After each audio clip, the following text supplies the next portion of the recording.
No, sorry. MoGo. Oh, MoGo? MoGo. Like Motown, Mobility, MoGo. Motor City, MoGo. Go. Give you the bad last name again. Nuskowski. Yes. Perfect. Hey everybody, I'm John Prost, and today I'm taking a look at MoGo Detroit. How many bikes would be rented today? Or I knew it's not rented. Bad word. Shared. You're getting it, John. Yes, I'm impressed. Lisa Nuskowski. She's the founder of MoGo, and she's helping to mobilize Detroit. This is Coffee Break with John Prost. It's a nice area. Okay, do we have to knock on the door? Somebody call Lisa? Get us in?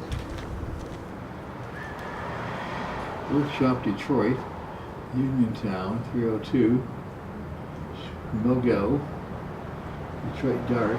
Huh. We're going to hit Detroit Dart, see what they say.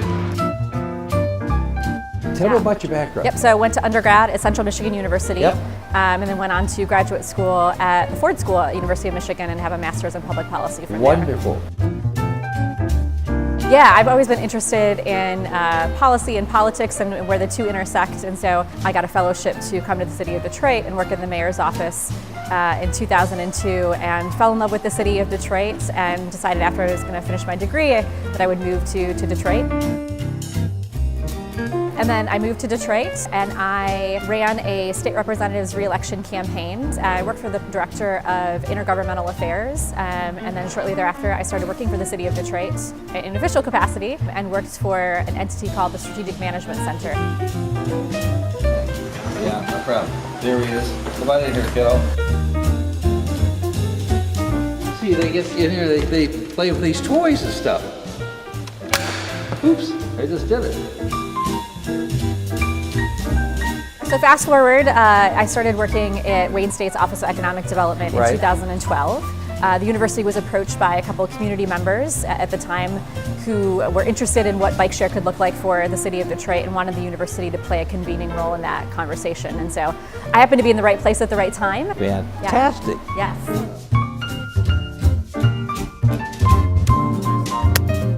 Enough? No, wait a minute now. Perfect, there we go. And good to go. Okay. Yeah, so you just walk up to the screen here. There it is. And buy a pass. Yep, click buy a pass. Yep. And then you would you can select up to 4 bikes per credit card. Accept the conditions. They are 18 or older or have a parent guardian's approval. And then this is where you would dip your credit card or debit card there. Yep. And then you will get a 5-digit code that you could use to unlock the bikes. And then you'd punch that in and you would take out a bike and on you would go. Are they all set up the same thing in this third gear? How's that work? So it's a 3-gear bike, Yep. and you can shift it without even having to pedal. So all you do is just turn that. Wow. And it's my favorite feature, which is the bell right there. So Oh, let people okay. know that you're coming. Get out of the way, get out of the way. You can either walk up to any station and purchase a pass right at the kiosk, or you can purchase a membership in advance. We have monthly and annual passes, as well as an access pass, which is a $5 annual pass for anyone who receives state benefits, because we wanted to make sure that there wasn't any cost barriers to accessing the system here. Each bike is adjustable, so you can adjust the bike just by pulling out the quick release here, and then I'm on the short side, so we've got numbers on the side of the post. I'm a 1, which is the shortest setting. Okay. And then just stick in my key fob there. You see the yellow light comes on and the green light.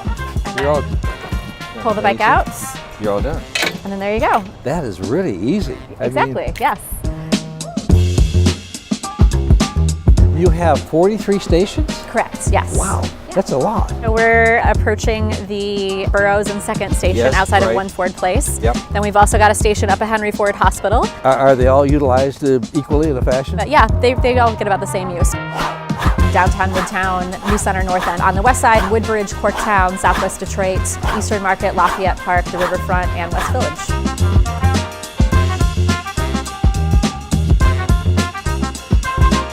Andrea, I'm John. Hi, Andrea. How are you doing? Nice to see you.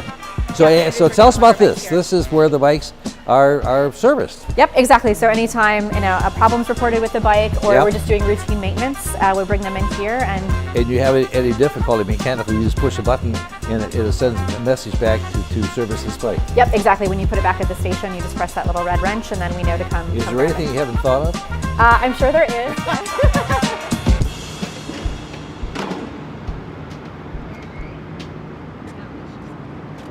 Great for Detroit. Great for Detroit. It's fantastic. Love Detroit. We're doing fine. Love Detroit. Well, within the next year, we're expanding our system. We're adding another 30 stations to our system, and that's going to be outside of our current service area. So we're going to be in Detroit, in the Livernois-McNichols area. We're going to have about 10 stations there. And then we're going to expand into 5 suburban communities. So Ferndale, Royal Oak, Huntington Woods, Oak Park, and Berkeley. So the future is good.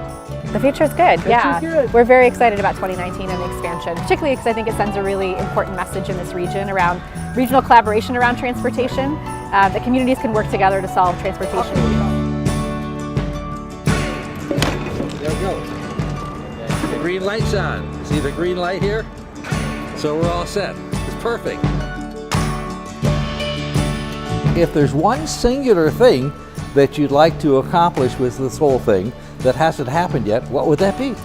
I think it's that broader cultural shift we're talking about, and that's something that takes time.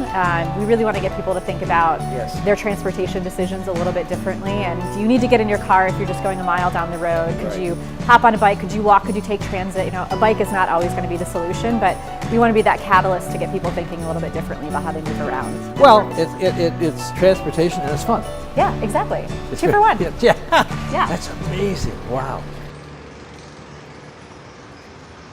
That is We're fantastic. very excited that we have it here in Detroit. Wow. Yeah. And Ryan's going to ride a bike, right? Yeah. Okay. That's the fun part.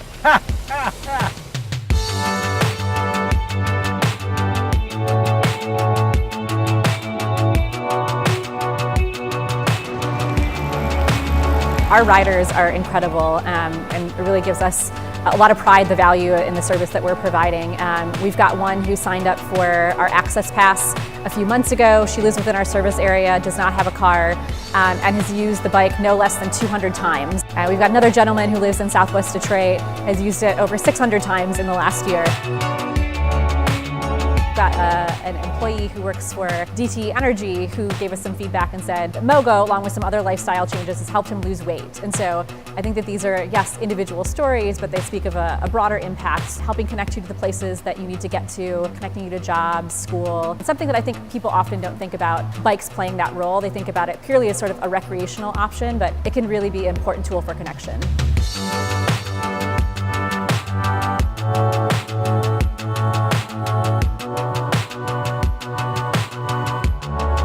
Really well done. Really. Is she a nice person to work with, this lady? Oh, she seems so has to tough. say I that, mean, right? she seems so tough. You ready? Yeah. She seems so tough. My gosh. Yeah. Now we're going to go this way, right? Yeah, I can ride if you want me to. that's all right. You sure? Yeah, I've never ridden a bike before. you never forget, right? No, you never forget. How far do you want to go?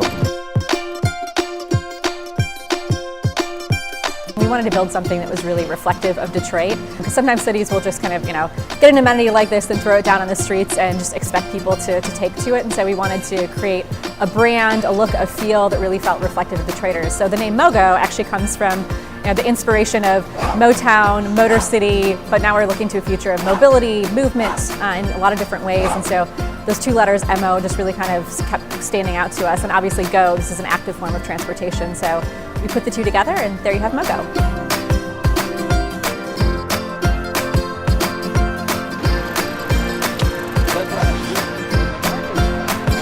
So why is all this passion, this Detroit passion? Tell us about that. Yeah, I mean, I've always wanted to focus my career on something that would make a difference. And like I said, when I was exposed to the city during that internship in grad school, it really provided me with an opportunity to see the people of the city, which I think are incredibly resilient.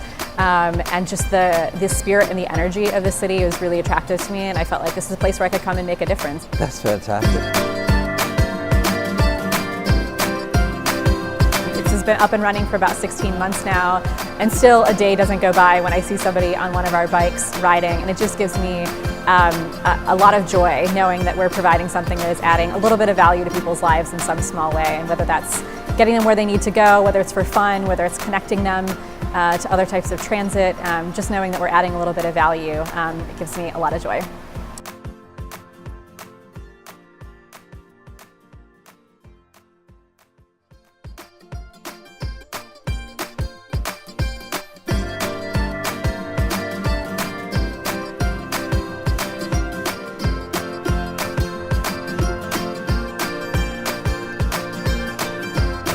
I feel fine. You feel fine? Yeah, if Nathaniel feels fine, I feel fine. That's the main thing. You got his name wrong. Oh, no, wait. Give me the name. It's Emmanuel. Emmanuel. Nathan is my middle name. Oh, it's not Emmanuel. Nathaniel. Emmanuel. I'll get it.